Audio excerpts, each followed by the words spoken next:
I can assure you we're all in this together. This was the day everything changed for the staff of Rideau Hall.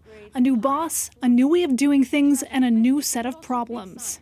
This has gone from being one of the most collegial and enjoyable work environments for many of the staff to being a house of horrors.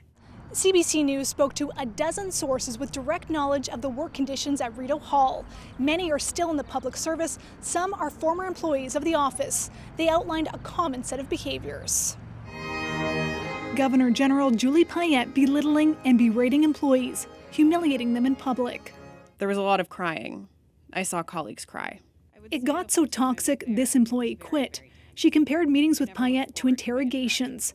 Others witnessed Payette throwing people's paperwork and calling it shit. It's almost hard to pinpoint because it wasn't always insults and vulgar.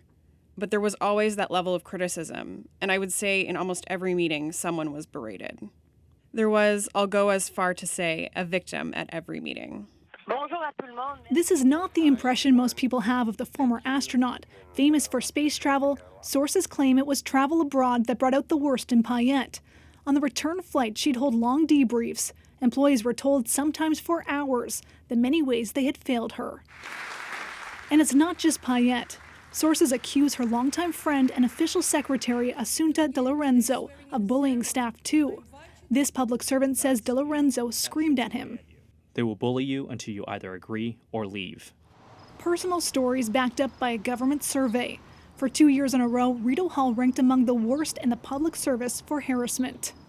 In a statement, the Governor General's office said, "We deeply regret this reporting, which is in stark contrast to the reality. Since the beginning of the mandate, no formal complaint regarding harassment has been made."